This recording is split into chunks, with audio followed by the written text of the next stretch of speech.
Just want to respect your guys' time. And we said these would be about 30 minutes. So without further ado, I'd love to introduce you to a woman who has personally helped me with every single resume that I've ever had to do. And I think has really given me a leg up whenever I've had job interviews or been in the job search process. So I'm going to let her give her own little intro because she can do it much better than I can and all her amazing credentials. But I want to introduce you to my mom, Kristi Grassman. Yeah, can't you tell we're related just a little bit? Hello all, and thank you for the opportunity today to talk to you a little bit about resumes, and we'll make this a little bit informal, and so as we kind of move through, I know we just have the 30 minutes, but we can you can definitely ask questions in the chat, or we'll give the opportunity for you to do that as well. But I appreciate Kelsey asking you guys some of the questions about different fields you're interested in or currently working in or looking to get into, because that is helpful. So as Kelsey said, my name is Kristi, and I've been in workforce development for over 20 years. In that time, I've done career advising with a lot of different people going into different occupations and careers. I'm very passionate about finding the right fit in a career and not just a job. And but I think it's very key to have the right tools in order to get to where you need to be. So along with that, I've worked with a lot of employers as well to help find qualified people for the talent needs that they have. So without further ado, let's jump in. And I think Kelsey's going to share the screen. I just have a few slides we'll kind of walk through. But while I'm kind of going through some of the slides, if you feel comfortable, if you don't mind putting in the chat, this will help me gauge a little bit where people are at. If you can write, I have a resume, but I'm always looking for great tips, something like that, or I have one, but I'm not super confident about it, or don't really have one. And it sounded though like all of you probably have one in some form or fashion. So anyway, if you don't mind kind of giving me a little more insight, that would be helpful. We're gonna go to the next. Great, looks like people are looking for, different angles and different ways maybe to frame things. One of the things that I'm just gonna start with is you can show a resume template to 50 different people and you'll get 50 different answers. So I just want to frame this with, there isn't one right way. And for some personalities that might be hard to accept. And for others it's freeing, because it doesn't mean that you have to follow a precise template. Generally, the resumes that I do personally, that others have done through my work with them, is really in just a Word template. So that's easy enough. But before really putting together your resume, and it sounds like some of you have done this, but is really asking yourself some of these questions. It just really helps you to inform your resume and inform your job search and where you're wanting to go. So asking yourself, what do I want to do? For whom do I want to work? Where do I want to work? And at what level of responsibility? So all of those are really important questions, because, and the reason why we talk about those before framing your resume is you may not be where you want to be yet, but it's good to have a goal, right? And know how to get there. And also, as you're doing a job search or looking at companies to apply for, you really want to hopefully have a, a, a job description or something with which to work on your resume, kind of side by side. So these are really good questions. I would encourage you to really just take a little bit of time to think through, write out your answers, just so you have a little bit of a roadmap in working on your resume. We'll go to the next. So all of you probably know that your resume is really your personal sales brochure. It really is a reflection of you, and that's why it is good to fine tune it. But I always take the approach that my resume is always evolving. I'm not going to have arrived at the perfect resume. It's always going to be updated and changing with obviously the different, a few of you mentioned education that you're currently involved with. So obviously you're going to be adding things to your resume, but you're also going to be tweaking it based on whatever job that you're applying for.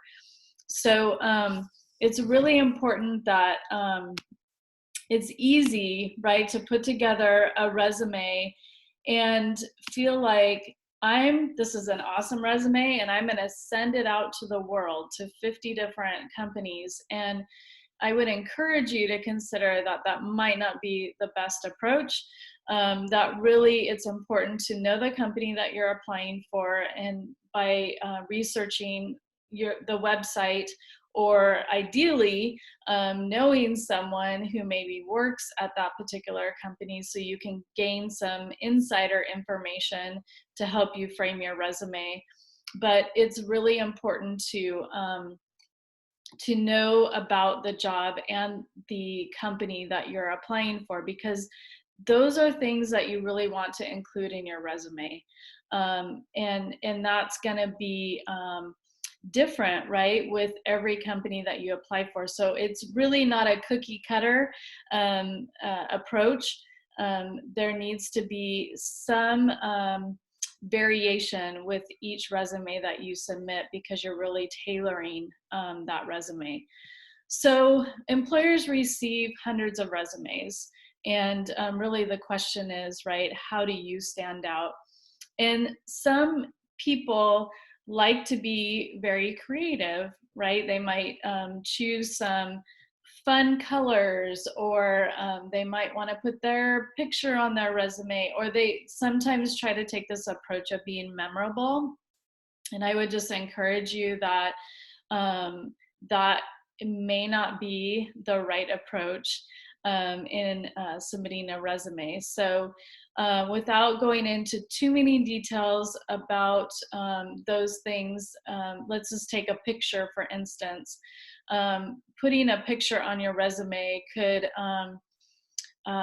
do a few different things. An employer can make a lot of assumptions about you as a person just by looking at your picture, because we all know first impressions, people make a lot of assumptions in just a quick second.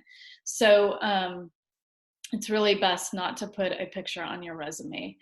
But really to make sure your resume is organized, easy to read, and includes keywords. Easy to read means, to me, I personally like bulleted sentences, paragraphs, but not wordy. As a person who has hired for a job or for positions myself in several different organizations, I am not too into reading paragraphs about people's work history or the things that they've accomplished. I just want succinct, easy to read, and to the point. Because generally speaking, an employer is really going to take about 20 to maybe 60 seconds to look at your resume and see if they really want to go further in the process. And then they might take a little bit more time to read it more in depth. But if you don't catch them within that first 30 to 60 seconds, you're really, your resume is going to go in a file, probably the round file. So it's really important to also show that you're qualified for the position that you apply for and that you can deliver results. I have an example of resume I'll get to in a few minutes, and so we can kind of show you what I mean by that. I have our family also owns a small business, so I review resumes for that as well. And I'm shocked sometimes at not only the quality of resumes that come through, but also the resumes that are people applying for positions that they clearly do not qualify for. So it really is best not to waste an employer's time if you're not qualified to apply for a specific position. And then really just emphasizing white space and bullet points, like I mentioned. So you'll see that in a couple of the examples.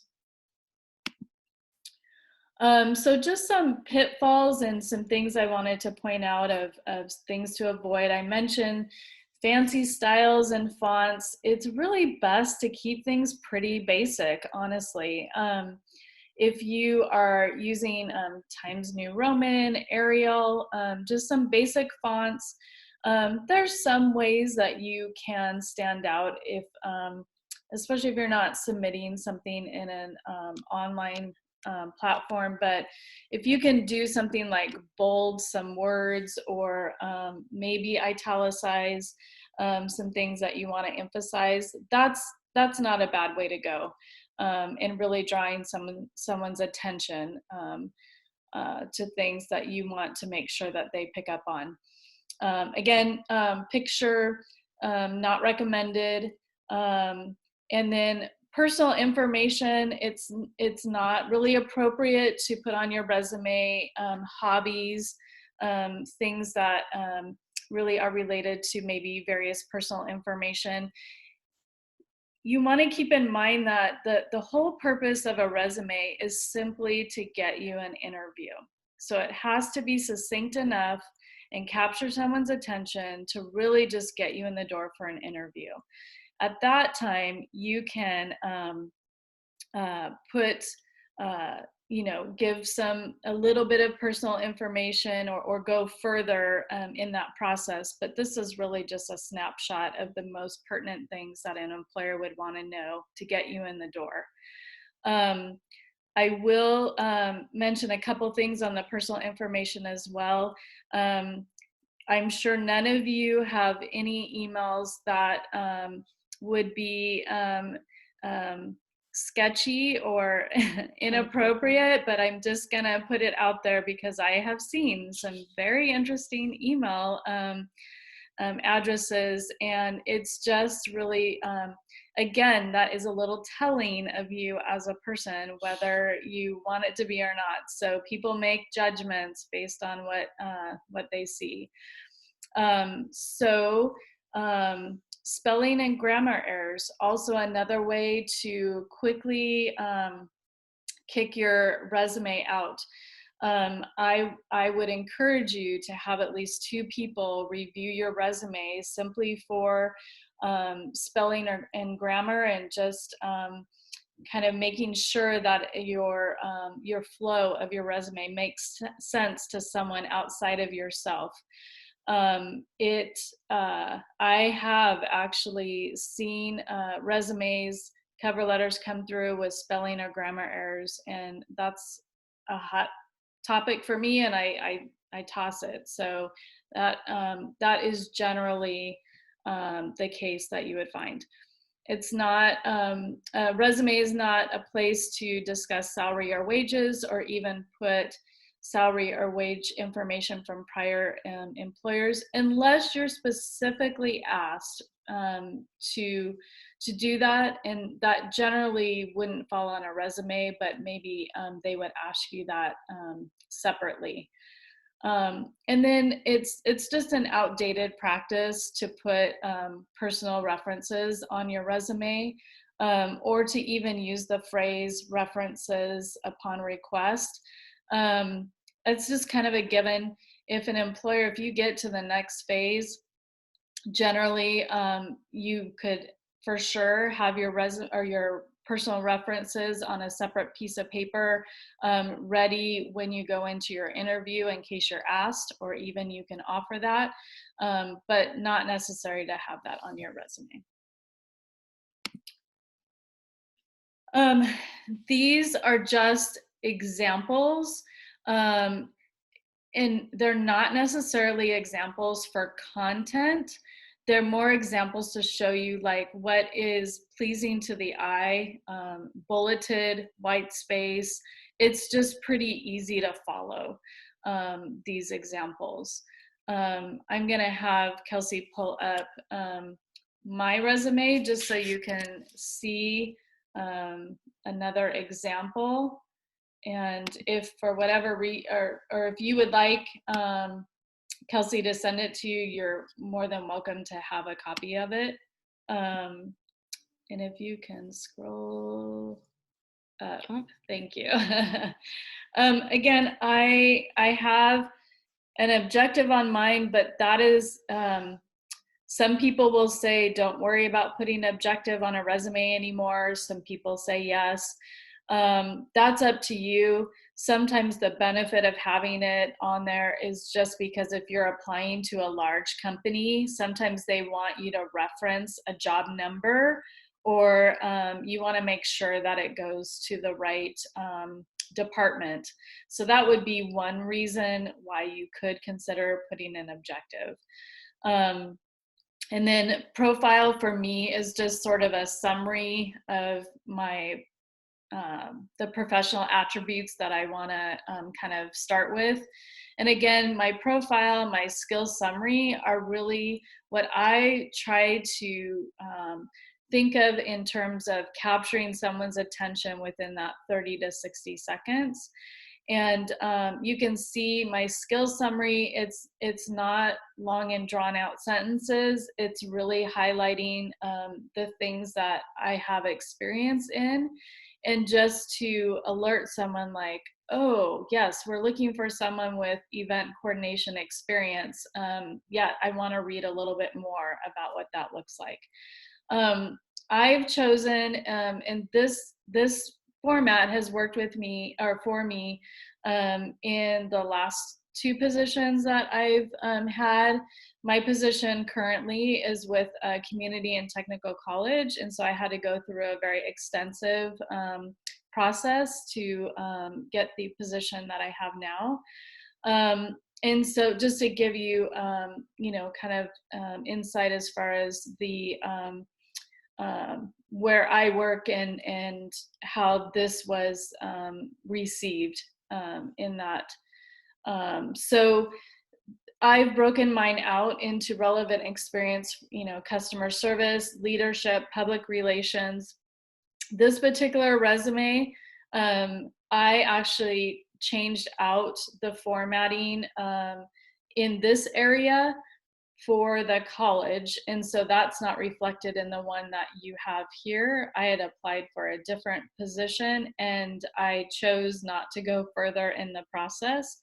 But the point is, this particular format got me in the door to the interview. Then you can see, so the relevant experience area is where it is interchangeable. I'm going to be very specific in that area to the job I'm applying for. And that's because I've looked through the job description. I know exactly what they're looking for. And then my employment history, it is what it is. Like, that's the area that's not going to change on my resume, except as I move from one company to the next. And then for me, I have education and professional development. And then I have professional affiliations because this was important to the job that I was applying for. And then I just have some professional awards section. So just to give you just a snapshot of one, this is just one idea of a format that you could use. Go back to the so again, I just wanted to highlight, these are the areas that I would ensure are on your resume. You're highlighting your accomplishments, your skills and abilities, your work experience, that is what it is, your education, probably evolving, and then military if that is applicable. And then sometimes it is not a bad thing to put volunteer experience. The only thing I will actually say about volunteer experience to keep in mind is if your volunteer experience has anything to do with a political organization, a church, or any specific organization that would, I'm going to say, reveal something about you and what you stand for. You just have to know that that is maybe going to be either applicable to what you're applying for or accepted, because I have seen times when that has someone has made a judgment about that person and actually maybe gone a different direction and not move forward in the process, if that makes sense. We'll go to the next slide. So really you're saying kind of only put it if it's really going to help you with this specific job. Absolutely. Yes, thank you. So I would love, I know we probably just have a few minutes left, and I have done workshops for 3 hours on resumes. So I would love to hear though, if you have any specific questions that I can help answer. If you really want any feedback, I'm happy to provide feedback if you want to send me your resume and just for another pair of eyes. Is there any questions? I have a question for you off Yes. the top. How important is a cover letter to go along with your resume? Is that a deal breaker? Is that just icing on the cake? How important is that when you're submitting it for a job application?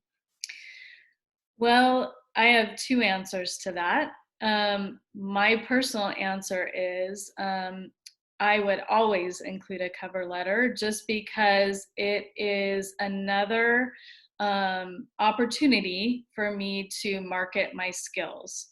It's a little bit different way of me to be able to describe my accomplishments and how they relate to the job I'm applying for. However, if I'm Ian, right, I think I got that name right, mm-hmm. and I'm in a trades profession, I know Ian is going a little bit different direction and going up into like management and ownership, but if he was going to another another company and working within his trade, cover letter might not be as important. So it kind of just depends on the occupation that you're in. But I just would never miss that opportunity to have another tool in my toolbox to be able to market my skills to an employer. Cool. We do have a question here. Sarah says, I've always thought a resume should be 1 page max. Is that a myth? Thank you for the question. It is a myth. That is no longer the case. It can be 2 pages. For all of us, I would really say you probably wouldn't need to go beyond the 2 pages. One thing which probably doesn't apply to a lot of you at the moment, but you would never you never go back further than 10 years on any job on your resume. But also, it's completely acceptable to go to a second page, but only if it's relevant information. If you can get everything on one page, awesome. So cool. Employers are busy people. Yes, totally. Okay, we have another question here. What's your usual structure for cover letter? I need to submit one in 1 hour. Wow. Okay. Mindy, I can send you one really quick. If you want to email Kelsey, as soon as we're done here, I'll send you a sample. I think I have her email, so I'll just give it to you there. Cool. Yeah, I love examples. Even personally, I've done this for a long time, but sometimes you might get stuck on wording or phrases, and sometimes it's nice just to see an example. Yeah. Yes, Ian, we're recording this, so it'll be up on our YouTube channel, and yeah, I think we can probably email the slides too if you're okay with that. If you'd like them, yeah, we can have that as a resource. Okay. Thank you for your time, everyone. Yes, I'm happy to share my resume and a cover letter just as a reference. Cool. All right. Great. Yeah. Okay, Sarah, I saved the chat, so I'll make sure to say, or we have your email address. So yeah, we can send that afterwards. I hope this was helpful. And if you have follow-up questions, don't hesitate to reach out to Kelsey. She knows where to find me. Pretty easily. Thank you guys for your time today. Hope this was helpful and insightful for you guys. And I'm just going to pray us out real quick. Want to pray for your job journey. And yeah, let me just pray for us real quick. Heavenly Father, we thank you for who you are and for your relationship with us. We thank you that you have created us for work, and you want us to succeed in all that we do. And you've given each and every one of us certain skills and gifts and abilities and talents and certain experiences to do what you have called us to do. And so, God, as we're each on our journey, may we be reminded today that you are with us and you go before us, and you and your plans are good for us for our future. And so we just commit those to you now, and we surrender, and we just thank you that you are part of our journey with us, and that you do want to see us succeed in all that we do, whether that's in word or deed. And so we thank you for these tools that were given to us today, and may we apply them so that we can better steward whatever job that you have for us now and in the future. We thank you for all this in Jesus' name. Amen. Amen. Well, thanks, Mom, for taking time out of your day to join us, and it was very helpful. So hope you guys have a great rest of your day, and we have services this weekend. I hope you guys will be joining us for those. You guys have a good rest of the day.